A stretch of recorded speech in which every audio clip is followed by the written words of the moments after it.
सुदैवाने माझ्या घरात एक दुःखद घटना त्या लंडन जाणाऱ्या विमानामध्ये घडलेली असल्यामुळे मला ती बैठक थोडी पुढे ढकलावी लागली। आज विधिमंडळाचे अधिवेशन सुरू होत आहे। विधानसभा सदस्य परिषद सदस्य अपेक्षित आहेत, पण त्यांचं अधिवेशन 20 ला संपणार, माझं 21 ला सुरू होणार। म्हणूनच आज या ठिकाणी बैठक घेतली। मी विधानसभा सदस्यांना सुद्धा कळवलं की या कारणास्तव घेतो आहोत। आजच्या या दिशा समितीच्या बैठकीमध्ये प्रामुख्याने जलजीवन मिशन, राष्ट्रीय महामार्ग, महावितरणची काही कामं, पंतप्रधान ग्राम सडक योजनेअंतर्गत सुरू असलेल्या कामांचा आढावा, त्याचबरोबर ती वयस्कर आणि दिव्यांग बंधूंच्यासाठी भगिनींच्यासाठी ज्या योजना आहेत या संदर्भातला एकंदर परिपूर्ण आढावा त्या ठिकाणी घेतला। यामध्ये प्रामुख्याने त्यांना मी सूचित केलं, जिल्हाधिकाऱ्यांना, मुख्य कार्यकारी अधिकारी आणि सिव्हिल सर्जन यांना, की कुठल्याही परिस्थितीमध्ये पुढच्या महिनाभराच्या आत प्राथमिक आरोग्य केंद्राच्या स्तरावरती ही दिव्यांगांची विशेष तपासणी होणारी शिबिरं त्या ठिकाणी आयोजित केली गेली पाहिजेत। जिल्हा शल्य चिकित्सकांनी काही त्याच्यातील जे स्पेशालिस्ट आहेत त्या डॉक्टरांची उपलब्धता त्या तालुक्याच्या शिबिराच्या वेळेला उपलब्ध करून दिली गेली पाहिजे आणि तालुक्याच्या जिल्हा उपजिल्हा रुग्णालय असतील, कुठे ग्रामीण रुग्णालय असतील, तिथे सुद्धा ही शिबिरं बोलवली पाहिजेत। LMCOशी संपर्क करून त्यांच्याही डॉक्टरांना त्या ठिकाणी बोलवलं पाहिजे, जेणेकरून येत्या महिना 2 महिन्यामध्ये आपल्या जिल्ह्यातील दुर्दैवाने ज्यांना व्यंगत्व आलं, अपंगत्व आलं, त्यांना जी काय मदतीचा लाभ द्यायचा तो देता आला पाहिजे। वयश्री अंतर्गत सुद्धा भारत सरकारचा योजनेचा लाभ हा त्यांच्यापर्यंत कसा पोहोचू शकेल त्याच्यासाठी सुद्धा कालबद्ध पद्धतीचे आदेश त्या ठिकाणी दिलेत। पंतप्रधान सडक योजनेमध्ये काही कामं अपूर्ण आहेत, त्यांच्यावरती कारवाई करण्याचं सूचित त्या ठिकाणी केलेलं आहे। राष्ट्रीय महामार्गाचं काम संगमेश्वरच्या आसपास रखडलंय, पुढेही रखडलेलं आहे, त्या दृष्टिकोनातून त्यांना सूचना दिल्यात। परशुराम घाटामध्ये गॅब्रेन वॉल जी बांधले ती पाऊस लवकर आल्याच्यामुळे पूर्ण जाऊ शकली नाही, तिथेही काही पुन्हा नादुरुस्ती झाले तर ती विशिष्ट वेळात करण्याच्या दृष्टिकोनातून सुद्धा तजवीज त्या ठिकाणी ठेवले।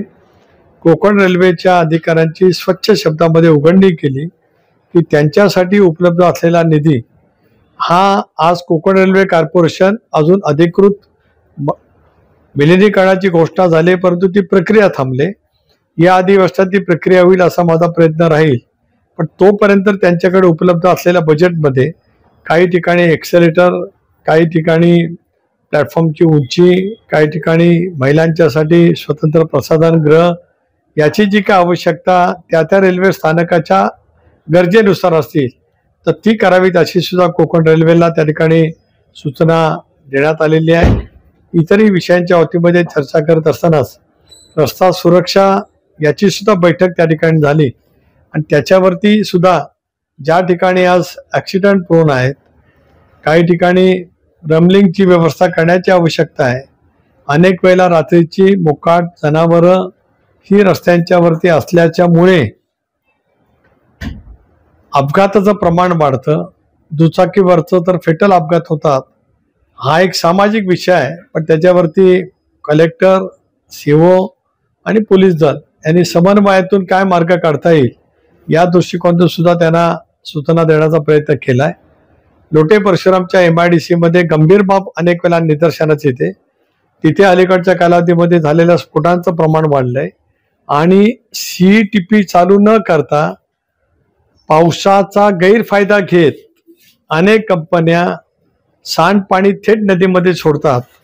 MPCBच्या अधिकाऱ्यांना त्या ठिकाणी बोलवण्यात आलं, त्यांना सक्त सुद्धा दिल्यात, प्रांत आणि तहसीलदारांना सुद्धा दिल्यात की अशा पैचं न प्रक्रिया करताना सांडपाणी जगबुडी नदीमध्ये किंवा कुठल्याही ठिकाणी सोडलं जात असेल तर त्यांच्यावरती फौजदारी गुन्हे दाखल करावेत अशा सक्त सूचना आज त्या ठिकाणी जिल्हाधिकाऱ्यांना त्या ठिकाणी दिलेल्या आहेत।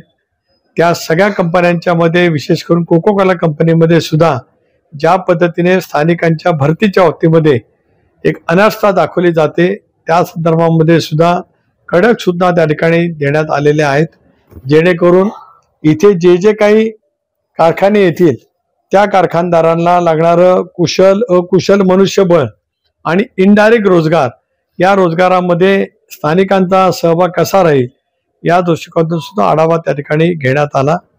विशेष सूचना दिली मी आज जिल्हाधिकाऱ्यांना की आपल्या जिल्ह्यामध्ये पर्यटनाला खूप पोटेन्शियल आहे।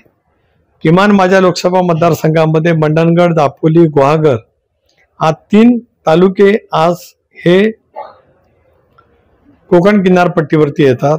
खेड सारखा तालुका किनारपट्टीवरती नसला तरी तिथेही पोटेन्शियल आहे।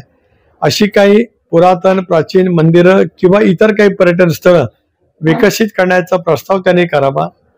4 भारतरत्न आज दापोलीच्या परिसरामध्ये जन्माला आलेले आहेत, त्यांचा सुद्धा एक एकत्रित प्रस्ताव म्हणजे पर्यटनावरती आधारित त्यांच्या स्मारकाचा असेल किंवा त्यांची माहिती सांगणारा हा सुद्धा जिल्हाधिकाऱ्यांनी चांगल्या यंत्रणेच्या मार्फत तयार करावा, राज्य सरकारकडे पाठवावा। भारत सरकारकडनं या कामाच्यासाठी लागणारा निधी हा उपलब्ध करून देण्याच्या दृष्टीकोनातून मी त्यांना त्या ठिकाणी आज सूचना दिली। आज या दिशा समितीच्या या वेगवेगळ्या विषयाच्या अनुषंगाने अनेक बाबतीमध्ये अधिकारी वर्गांना सूचना देत योग्य पद्धतीने काम करण्याच्या बाबतीमध्ये सूचित त्या ठिकाणी केलेलं आहे। आजच्या माझ्या दौऱ्याची जी काही माहिती होती ती आपल्या समोर ठेवली। आपल्याला काय मोठेपणाने संवाद करायचा असेल तर करावा अशी विनंती आहे।